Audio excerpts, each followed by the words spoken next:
one show you need. One show you crave. One show that leaves you feeling great. Fine. This one.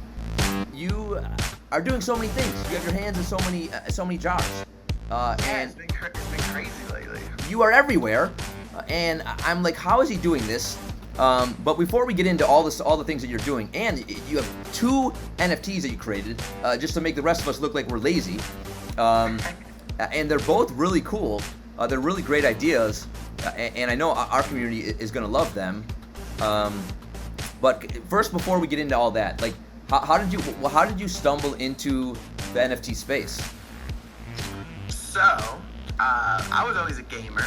I played games basically my whole life. I was a Call of Duty professional for quite a few years, and kind of lost interest in it, and I just started like gaming for fun. I streamed mainly, just played games whatever I liked, and then one day somebody in my stream, I'm streaming playing, I don't even know what game it was. I think it might have been Rogue Company. Just hold on, don't sell yourself short though. You were a professional Call of Duty player.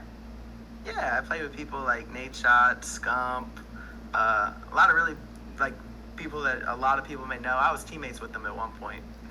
So what tired you? What made you? And you were you were streaming with, and you had like a massive following. Yeah.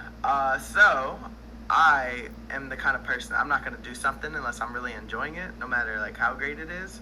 And Call of Duty just started becoming worse and worse and worse. And I wasn't the kind of guy that's gonna spend 8 hours there just because I'm a pro playing something I don't like. So I quit. So I quit like 5 or 6 years ago. And so you were playing, and before then you'd play all day, right? That's what you do. Yeah. And then so then you just quit. Okay. So then what's next? What's after that? I quit competitively, but then I streamed Call of Duty for like 2 or 3 years just for fun. Okay. Playing, like being like entertaining, doing a lot of viewer related stuff. And then the last 3 or 4 years, I ran my own DFS site. Look at this! If we didn't love him enough, guys, he runs a DFS site. That's what I was basically doing before Top Shot. That's amazing. So how did that come about, or what was that? Like what's? So that all started. I was like streaming, and I would just play DraftKings and FanDuel for fun. Like I knew a lot about sports, and I won like 15 grand, 10 grand, 8 grand. And I'd always tweet it because I was excited. I was like, let's go. And then all these people would be like, dude, can you help me? Like, you need to share. So I got this idea to make a website, and it started off $5 a week. Come on in. And I got like 200 people signed up. And then I quickly realized 200 people using the same lineup, straight cost. Yep.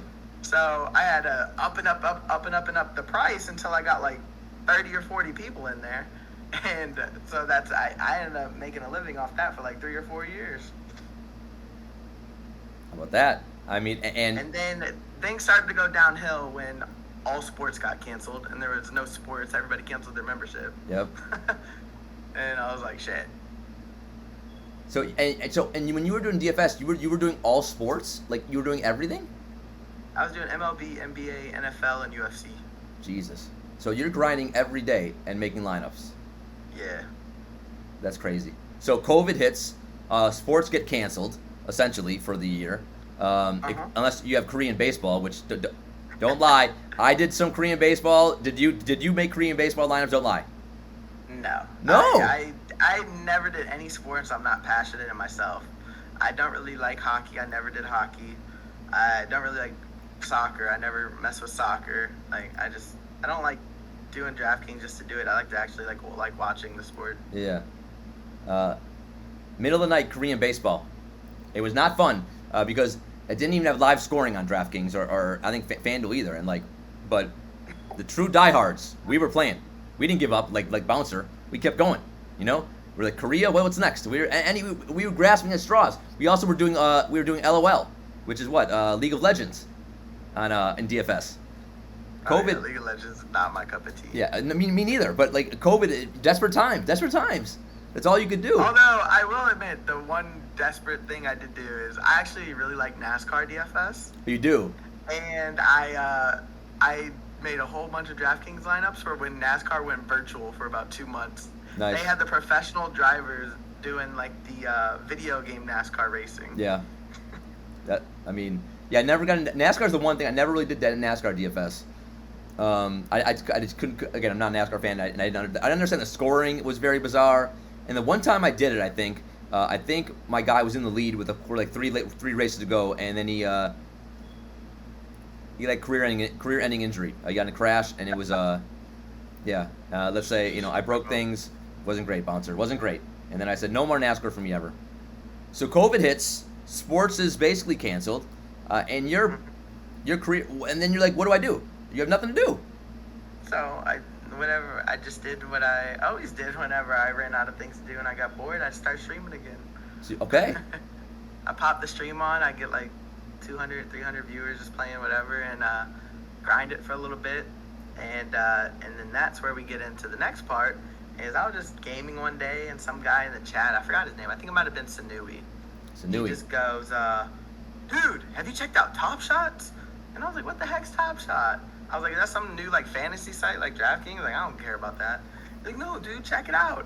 So I checked out Top Shot. This was like February 28th, I want to say.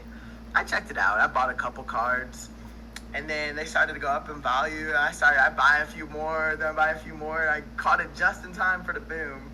And then I called my brother and got him in. He bought at the very top and got absolutely smoked. Oh.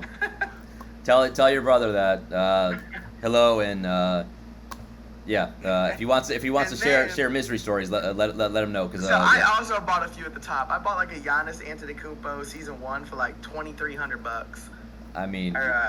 Or something. I don't know. And then so from there, I found about this awesome thing called Zed.Run. Zed. I got into Zed, but I didn't have like hardly any ether. So I got into Zed by trading my Giannis Antetokounmpos away. And I got Hold on, Bouncer, hold on. My favorite player is Giannis. You traded all of your Giannis's for a... I only had 2. For a stupid horse. I love Zed. I'm kidding. I love Zed. Listen, I traded for this horse. This is like before Zed. Like there wasn't very many horses in Zed when I got in. Yeah, so I'm saying, you must have been really early in Zed. Yeah, I was. It was like super hard to get one. They had only done like 2 drops, I think, when I got there. Yeah. So there was only like 5,000 horses in the whole thing, no breeding. And I was like, man, this looks so cool. I want a horse. I want to race. So I gave this guy my 2 Giannis's for this horse called Beta Bomber. Okay. And I didn't really know about the Genesis Legendary, whatever, but it was a Legendary. It's a Z2 Legendary. Yep. And it did pretty good. It was getting decent odds. I sold that thing for 2.4 ETH. I was on top of the world. And then I used that. I bought some more horses. I used that and bought some more horses. And I was just flipping Zed-Run horses. I turned 2 ETH into 15 in about 2 months. And then from Zed-Run is how I met Phil, or Guru, as you guys know him, or Stripperville, the owner of Stripperville. Look at He actually bought one of my best horses. That's how I met him. The bouncer meets our best friend Phil, from the founder creator of Stripperville, by selling one of his horses. That's how he found Phil. It's unbelievable. He bought one of my best horses called Doobie Doobie Doobie Doo. Yeah. And Phil actually told me that story, and I was like, this can't be true, and it's true. It's sensational. So all right, so you meet Phil, and then what? And then we're kind of just friends. Like whenever I he was like, yeah, man, I got tons of ETH. If you ever find a good project, just let me know. So whenever I think I found a good project, I just messaged him. Like I was like, hey, there's these Appy Bond, which ended up being really good for a short time. Then it went all downhill.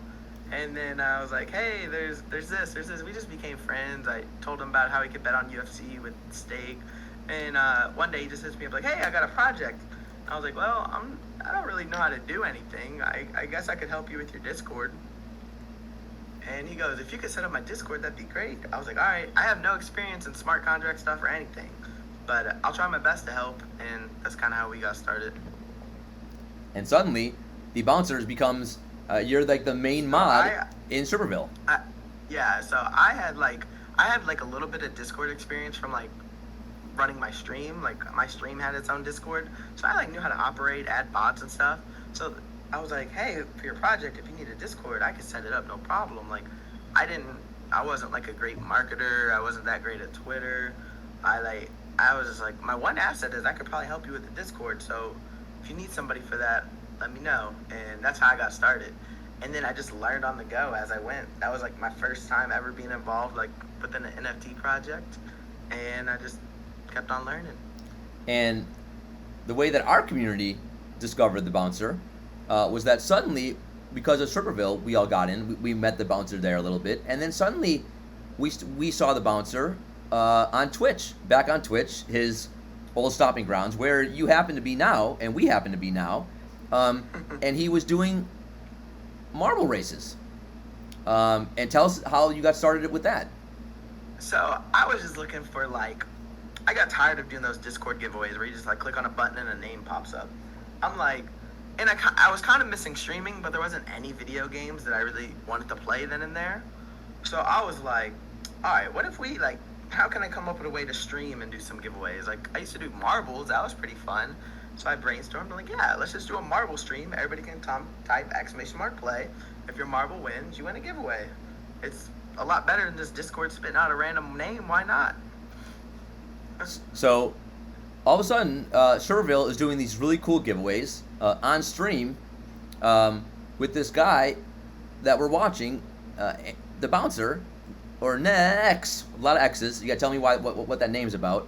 And all of us, like, if you watched his streams, him do marbles, like, you could tell, like, this guy, like, he must have done this before, like because he's just really good at it. Which made, at the time, we didn't know that he was a former streamer, former Call of Duty player. We didn't know any of his background. We just saw this guy doing marbles probably better than anyone else in the space, and it was really cool. Now I hated it, and I think he cheats because I never win in marbles. I've never won in marbles. I'm there. I'm the same way. When I'm not streaming, I enter other people's races. I don't think I've ever won either. I gotta be honest with you. I've never even seen my marble in your races. I don't even think I don't even think you put me in the contest. I see your marble falling off with a quickness every Yeah, race. you did make fun of me once. Yeah, you do mock me when my marble will fall off the map or the space, whatever you call it, into oblivion, and then he laughs at me. Deleted and deleted. Yeah. He does stuff like that, which is funny unless it's your marble, and it sucks. But it's he's really good at it. So you're doing these marble races, right? Probably once or twice a week, giving away ETH or strippers, and then what? What's next in your evolution? So I was just like trying to. At first, I was giving away strippers, trying to stall people until the game came out. So I was like, we'll just have some fun, do some stripper races, and whatever. Like the game should be here in no time. And then got delayed. They're saying some stuff came up. It got delayed. I'm like, okay, I can do a few more streams, whatever.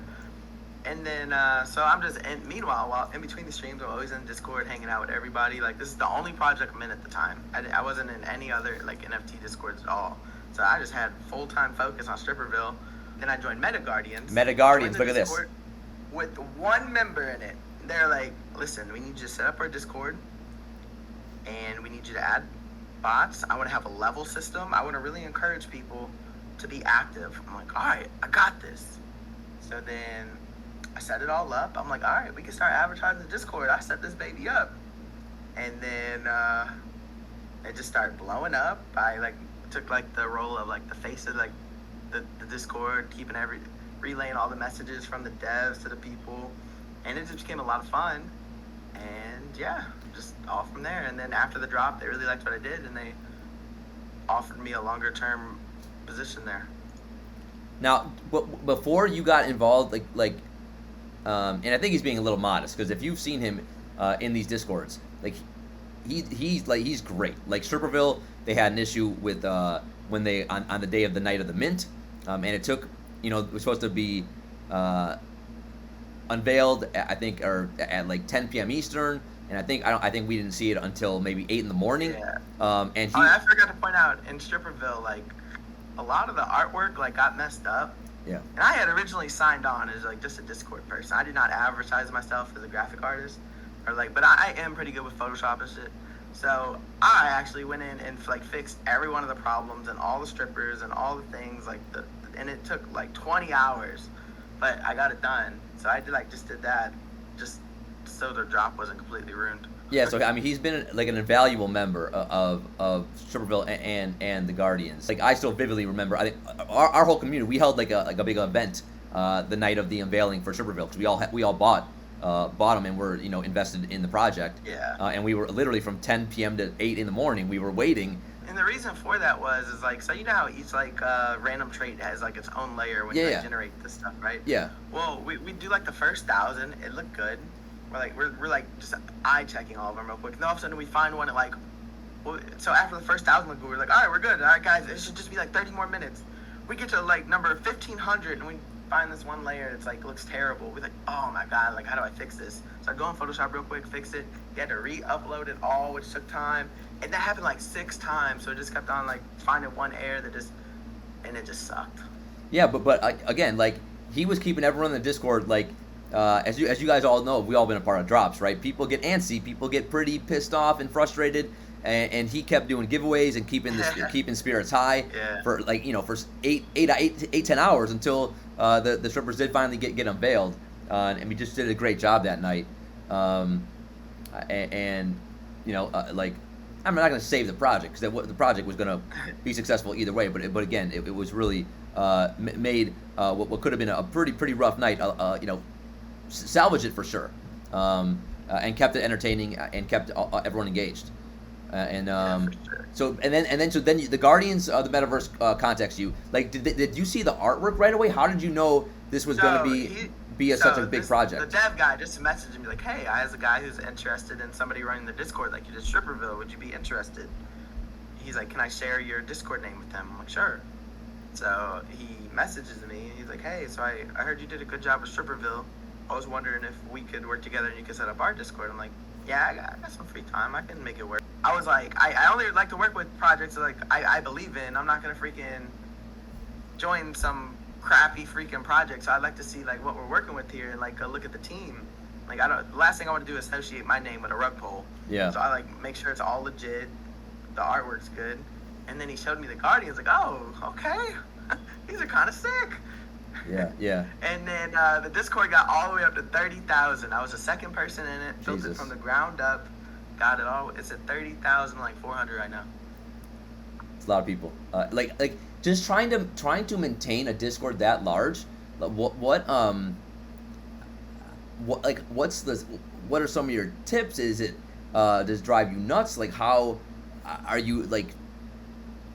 Like what? Honestly, like there's. I just like to be very transparent, and it's easy. Like when you tell people things, and your team actually follows through. Like I hate it when people feel like you're telling them lies. So like when I say stuff or I announce stuff, it makes me look great when the team actually does what I say. Like guys, reveal is gonna be in an hour. I put that out, and it actually happens in an hour. I look like a freaking genius. Yeah. But if something happens, you look terrible. But thankfully, that's why the Metaguardians team's so good. Everything was super smooth. Freaking, I do have a few people help me. Like once the Discord starts getting bigger and bigger, I'm like, yo, I need to bring on a few people. Like I can't run a Discord by myself. It's 30,000 people.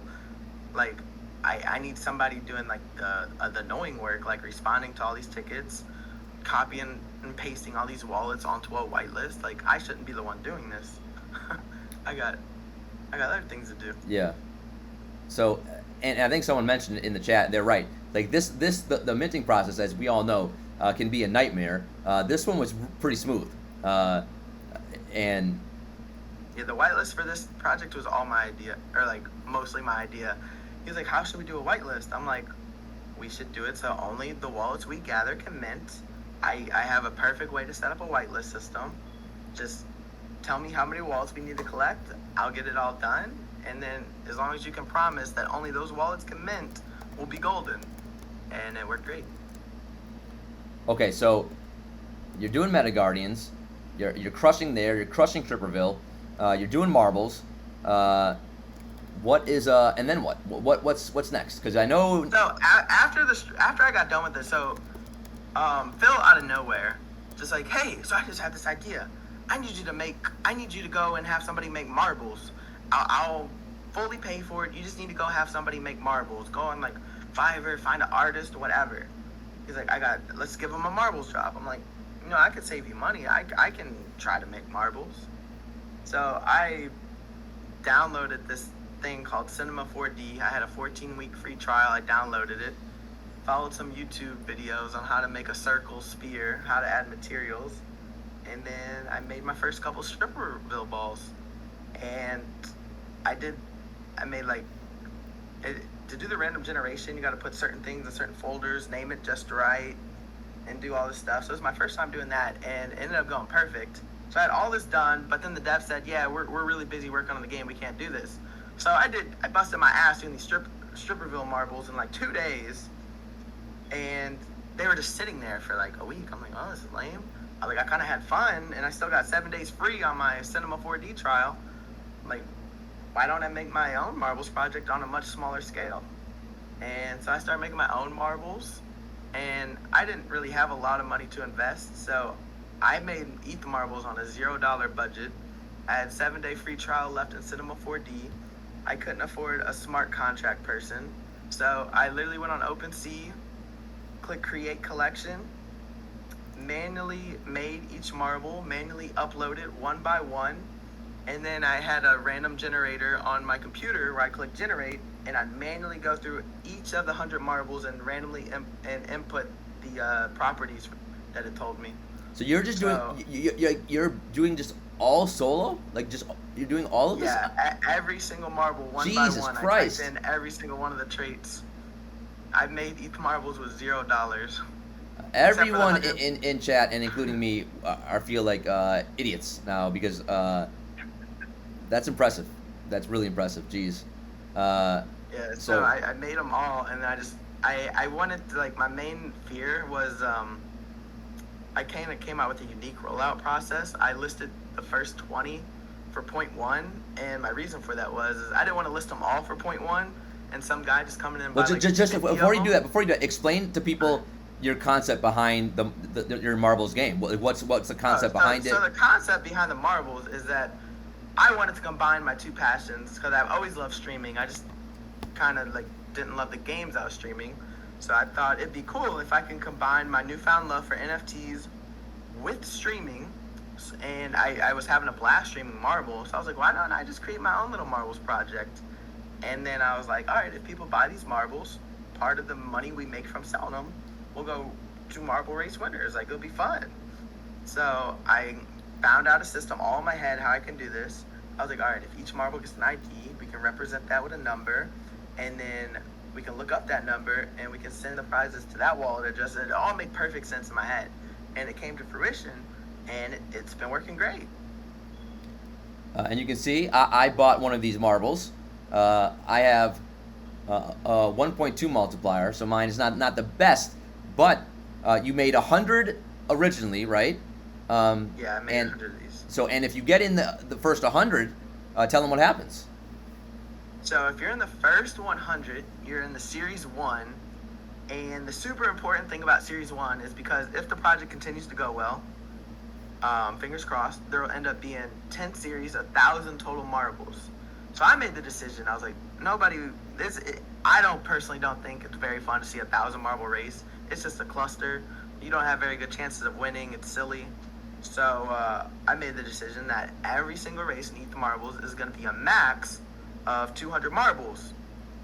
And Series 1 gets entered in every single one, forever. Every race, Series 1 will be there. The next 100 is going to be by a qualifying race. So you're going to have 9 other marbles in the qualifying race, each with a series above their head. So you're going to have Series 2 marble, Series 3 marble, 5, 6, 7, 8, 9. And we're going to do a pre-race. Them 9 marbles with a series number above their head are going to race. Whichever marble wins, that whole series gets imported into the race. So it'll be Series 1 and that series. So if you're not in Series 1, there's a good chance you can miss quite a few series. No qualifying for me, Bouncer. No qualifying. I'm in every freaking race, thank God. The rest of you suckers, maybe I have to do some qualifying races. Now, have you already sold out the first 100? Yes. All 100 are sold, except I saved 5 for giveaways. I gave 3 away already, and so I'm down to 2, and one of them's here for you, and the other one's being given away in the Eat the Marbles Discord right now. So I'm all out. Tonight, Only 2. And I would like to point out that these all were originally listed for 0.1, and the floor is like 0.69 right now, I think. I thought it was 0.4. Now it's 0.69. Well, 3 people bought marbles in the last couple hours. Guys, if you win this, you're rich. That's almost $2,500. My biggest fear was that some whale was gonna come in and buy like 50 of them. This project just wouldn't have been fun if freaking 50 of the goddamn marbles were owned by the same person. That's gonna take the community away. That's gonna make it not as fun. So like I came out with a rollout process that, all right, I list these 20 for sale. Once these 20 are for sale, I'll sell the next 20. Like I wanted to keep an eye on like the people that were buying them, because I didn't want the project to be ruined. So I'm very grateful that we got like an 83% unique ownership right now on them. So that's pretty good. So basically 83 people own 98 of the marbles right now. Yes. You come up with this project, and you basically, it's a one-man show. You're doing all of this together, and now you basically have sold out the entire S1 set. Do we call it S1? What do we call it? The Series 1. Series 1 set. If you could tune in, obviously you want to, right? But it's okay. If you have the marble, you're good. As long as you get your marble, and you do you verify in the Discord. You'll be with Collabland, which. Collabland. Anyone ever think something's fishy when you every Collabland? I don't know. I'm just saying. And then again, you will be good to go forevermore. Doesn't matter. Also, if anybody is a little confused, you can always join the ETH Marbles Discord. And in the channel called About ETH Marbles, I made like a little demo video showing like how it works. Now again, even if you don't get the first 100, when the next 100 is unleashed, you can buy one of those, but those you'll have to win in a qualifying race. But the cool thing is that if you read the roadmap, a series comes out. So Series 2 isn't going to come out till like mid-October, so like a month from now. Okay. So these 100 marbles still got quite a few races of just those 100. Okay. But then once Series 2 comes out, Series 2 has a whole month of just the 200. It'll just be them 200 every time because they don't got anybody to qualify against. So right. It's just them 200 every time. So Series 2 is still good. But once Series 3 comes out, that's when things start getting a little dicey. There's a 50% chance that either Series 2 or Series 3 is going to be taking a seat for that race. So Series 3 is when the qualifying races would begin? Yeah. Okay, and that's probably not till then. We're talking like November, December. Yeah, November. Okay. If you weren't busy enough with Stripperville, the Guardians, your own project, the Marbles, I was getting DMs from you about something else. And when you unleashed this marbles on me, I'm like, what the hell is this? Because I thought you were doing a different project, and then I come to realize you have 2 NFT projects coming. This one we're about to talk about was initially supposed to be my first NFT project. Okay. The ETH Marbles was like a spur of the moment type thing. I was like, I just did all these stripper marbles, and they're sitting there. Like, I think I can create my own. And I just like tried it, tested it, and it ended up working. So marbles ended up being my first NFT project. But I've had this one like brainstorming for like months, and I had to add other people like do it, and I'm excited that it's almost finally here. So again, one NFT was not enough for this guy. He has to make another one, and it's called the Bettorverse. And this one, I was giving him some. He was letting me talk to him a little bit about this before he launched this one. But could you tell again? Now, like you, I am a DFS person by heart. So this project is near and dear to me. And again, a ton of my community will support both of them. But again, this is right up our alley as well. So can you explain a little bit about the concept behind this one? So once again, I'm really big on like when I make a project, I want it to be things I really enjoy. So I made marbles to combine my passion for streaming and NFTs. If you want to know what the bouncer looks like, here he is. No, that's not me. Sponsor. It's a bouncer. But in Bettorverse is combining my passion for sports and sports betting with NFTs. And when I create a project, I'm like, is this something I would like? Is this something I would have fun in? And yeah, so the way it works is you sign. It costs 0.05 to mint. You can get 1 token. If you have that token, it's going to grant you access to the Discord. The Discord is going to be a whole bunch of other people, hopefully just like you, that enjoy sports betting, sports. It's going to be just all sports people talking, hanging out, giving their picks, recommendations, and get feedback off each other. Like, hey guys, like this pick, like what's your DFS lineup tonight? It's a place where you can like a really good community about sports. And the big thing that everybody's gonna like. So not only are we building this awesome community, we got this thing called the community wallet. 70% of all the initial sales are gonna go to the community wallet. So that means we are gonna have a fat starting balance for these bets. So the way it works is I'm gonna have a team of 4 really good bettors I'm labeling as experts. 4 days a week, they are gonna submit their best pick of the day. I tell them, the one pick you just can't fathom possibly losing, all 4 of you need to submit that pick. Then the community is gonna vote on the one they like the best. So whatever one the community votes on, we are going to place that bet. And the community is also going to vote what percentage of the bankroll. You can either vote 1, 2, 3, or 5%. 5% if you really like the bet, 2% if you're kind of not sure. So say we got 100 ETH in the community wallet, and you bet 5%. So that's a 5 ETH bet that we're placing just that night on the community voted bet. And my goal and vision is that everybody in the Discord is going to be cheering, rally together. Like, say we bet on, who's your favorite team, Judge? Say basketball, for example. Oh, we're going with the Bucks. Come on. The Bucks. All right, so say we bet on the Bucks -6.5. Damn right we do. 7 o'clock Eastern. Easy money. Tip-offs come in. Whole Discord's like, let's go Bucks. If we win our 5 ETH bet, we got a chance to win some ETH. So everybody in the Discord's freaking like, oh, Giannis is killing it. We're up by 10. So they're all cheering on the Bucks. And then let's say the Bucks win. That's when things get exciting. So say a 5 ETH bet, they're probably -110. What would that pay? Like freaking, I don't know, 4 ETH probably? How about that, yeah. Or 4.5, I don't know. So let's just say for this example, 4 ETH. Just say 4, yeah. So 4 ETH would be going, so the initial 5 ETH that we bet, that's going back to the community wallet. Right. Then 50% of our winnings is going to be going back to the giveaway. So just on night 1, we won 4 ETH. 50% of that is 2 ETH. We'll be giving away 2 ETH just on night 1 from the one bet we won. So how will you give away? How do you envision giving away that 2 ETH? So the way it's going to work is kind of like marbles, is that every token holder has their own unique token ID. And then in the Discord, we're going to have a giveaway channel. And we are just going to use a bot that spits out a random number between 1 and however many membership tokens we got. And we're sending ETH to whoever owns that token ID. And the number of winners is going to vary each night. One night, we may do 20 winners. Another night, we may do 10. Another night, we may do 25. It's all going to vary, and we're going to get community feedback on which way they like the best. Do they like the few big winners? Do they like multiple medium winners? And we're going to get feedback, and we're going to start doing more giveaways based off that.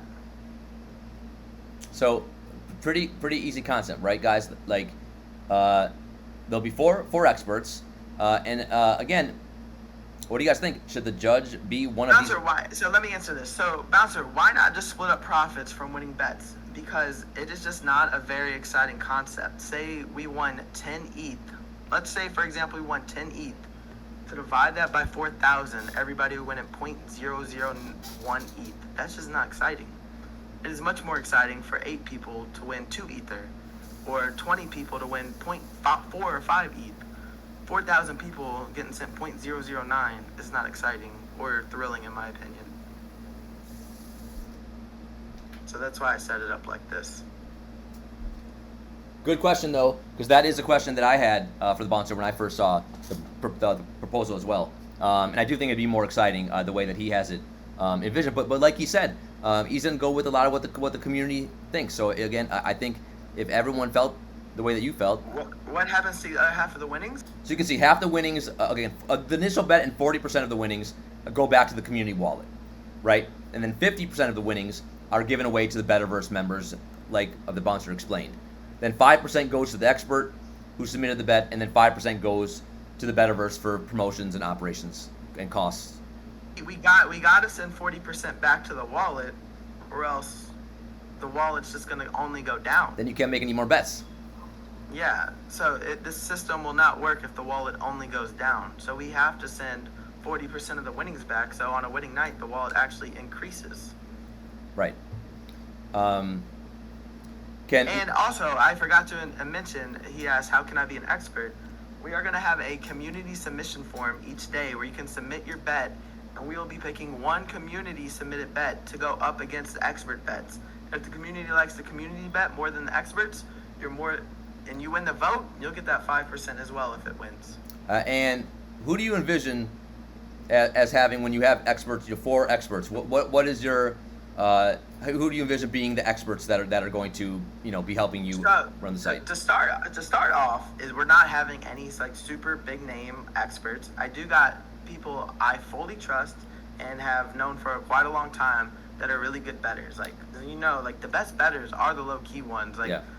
I don't have any better from ESPN or some super famous guy, but I got people with good track records that make a profit sports betting, and they're going to be starting off with the experts. They might not have the name recognition or the following, but I am very confident they'll be able to provide bets for the community to win.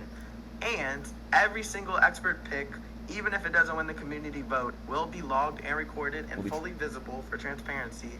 And any expert that is underperforming can get swapped out, and we'll get somebody new an opportunity, and that can even be voted on by the community, or we can do a variety of different things. I heard a rumor that the community, your community, and our community is demanding that one of the most talented and handsome people in the space, named the judge, could be an expert.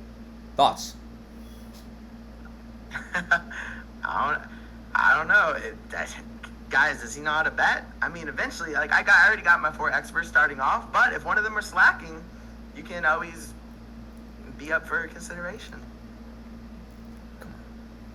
I mean, the fact when the bouncer first came to me, guys, I was positive that he was asking me to be an expert, but he wasn't. No, just wanted me to give a little advice. But no, I think this is a great idea. I can see it now. Judge's best pick of the day would be, all right, guys, we're taking the Seahawks at minus 1,200. There's just no way they're going to lose. Dude, what are you talking about? I did fucking DFS for almost basically professionally for 8 years, and I mean, come on, get out of here. I know how to bet. That's ridiculous. And each week I'm going to give you one of my private bets, and we're going to compare me to the experts. I'm going to give it to my chat too. Why? No, what you should do is you should submit every day. Submit one of your bets in the community. Oh, I'll do it. Do it. And if it gets selected and you win the vote, you can win 5%. Oh, chat, every day we're doing that. We're whooping ass. That's right. Oh, and so to start off, I didn't want to be in every sport ever. I wanted to keep things fairly simple for launch, but we will expand to different sports. So starting off, the experts have the option of NBA, NFL, NCAA, UFC, and MLB. No soccer to start, and I know that's very popular, so we'll most likely add soccer later down the road, or football, whatever you guys want to call it. I always get roasted for saying soccer. That's okay. So pretty cool concept, right? Every day. Again, right now it's gonna be Thursday, Friday, Saturday, and Sunday. Yeah, and that will probably, those dates will change throughout seasons. Right. But for starting out, that's what we're sticking with. Right. So again, the expert gets a pick in, hopefully relatively somewhat early-ish in the day, right? The community votes. You decide how much of a bet you're going to make that night. Yes. You root for the game, for your team to win. You win. 50% of that money will be awarded to players, to members in the community that night via probably just a giveaway bot. But you have a chance to win big money.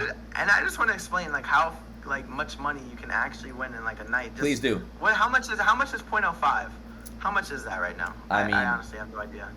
Let me pop up in the USD. Don't worry, I got you, bouncer. 179 US. 170. So for $179, we're gonna do a one-night example. All right. Say for example, let's say we get lucky. Say things go well, and we sell out all 4,000, right? Yep. That is 136.5 Ether in the community wallet. Now let's say for example, night one, the the community's a little nervous, and we only bet 3%. They don't even go for the 5. We just go for the 3%. So 3% of 136.5 is still a 4 ETH bet. Just on the night 1, 4 ETH bet. If that cashes, it will probably win 4 ETH or close to it. And there'll be 2 ETH we're giving away. And say we split that up among 10 people. So 2 ETH divided by 10. That 10 people could be winning 0.2 ETH the very first night. Pretty good. And then let's say they were even crazier and they did a 5% bet. It could be 10 people winning 0.4 the first night.